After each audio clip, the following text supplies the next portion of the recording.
right? And I'm not playing no games.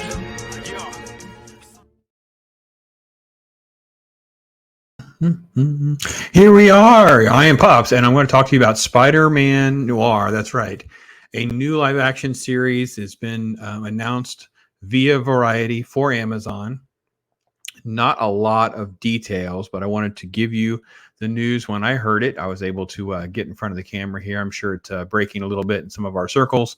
Amazon has been throwing their money at a lot of other projects. I actually have two others to get to that I just haven't got a chance to. I wasn't real familiar with the source material. Here, I'm at least a little bit familiar with Spider-Man Noir.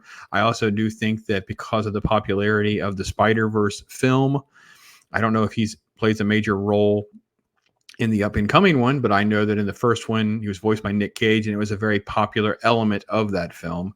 And it is something I think that is played very well. The character has been around since 2009, so it's not as though it's a brand new character or anything like that. So I do think there's a place for an adaptation, but I'm not sure I have faith, obviously, with Amazon. So here's what we know. A Spider-Man Noir, a live-action series, is in the works that Amazon Variety has learned exclusively.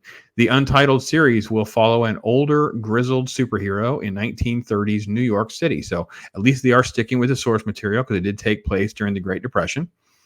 An individual with knowledge of the project says the show will be set in its own universe. The main character will not be Peter Parker. Well, that's, again, we're in line with what we're supposed to be doing here. This is the second known project with Amazon Prime Video and MGM Plus. MGM Plus. I didn't know there was an MGM Plus. Okay. Because they had announced a Silk Spider Society. I didn't do a video on that because I really just wasn't familiar with Silk. I know it's very popular with some of the newer readers. That showrunner is Angela Kang.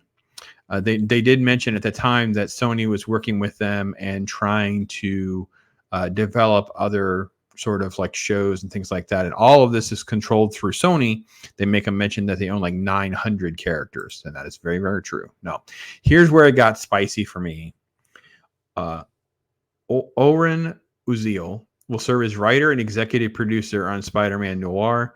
Uziel developed the show along with Spider-Man Into the Spider-Verse producers, Phil Lord and Christopher Miller, and former Sony boss Amy Pascal will serve as the executive producer.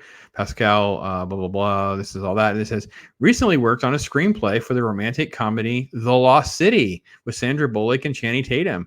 Other writing credits include 22 Jump Street, 2021 Mortal Kombat, The Cloverfield Paradox. He's also worked on scripts for upcoming films, which he's really getting a lot of. Like, this is a major bump here because he's not really the primary writer for John Wick 4 or Borderlands.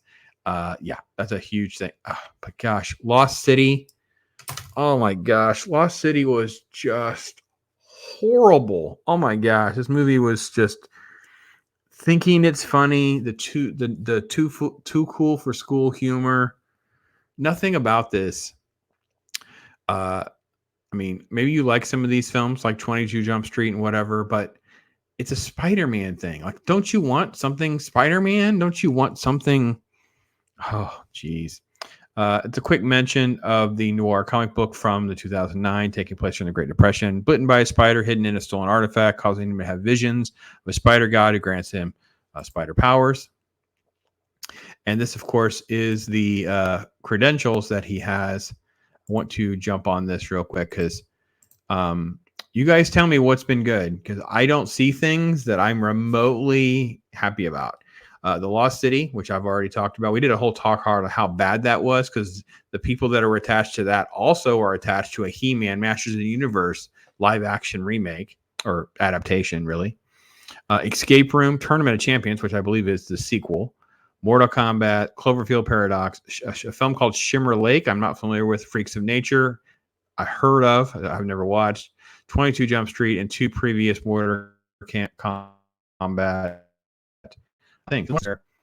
I was like, well, I wonder if we know much about this person. And there was an interview on YouTube that they did. It was 8 years ago, and I just laughed because the premise and the intro and everything was they're going to talk to Oren Uziel about writing blockbusters because they wrote 22 Jump Street. Notice the plural of writing blockbusters, of writing just 22 Jump Street, which I think was a successful film. But let's just not pretend that this person would have been an authority. Oh, geez. I don't know, man. I tell you what, the world is so strange. It really, really is. I don't know. Are you remotely excited about the concept of a Spider-Man Noir live action through Amazon? Or are you like me where Amazon is such a coin flip? Like you have something like Reacher and Terminal List, and then you get Ring of Power, some of the other crap that's on there. Like I don't, but the fact that it all starts with writing, it all starts with the premise and the script, and this is the guy they're hanging their hat on. I was so put off. Talk about failing up, folks. Talk about failing up. But you know who does not fail up? Bob Ross.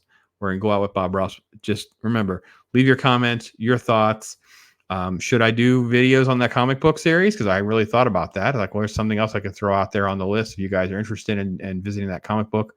That's kind of it's been over almost 15 years. Holy cow, it's really been that long. So yeah, I could definitely visit those. So anyway, here's Bob. Ross, all I do is chill. My life is a thrill, for real, Bob Ross. I be too calm for the drama. You don't wanna cause a problem.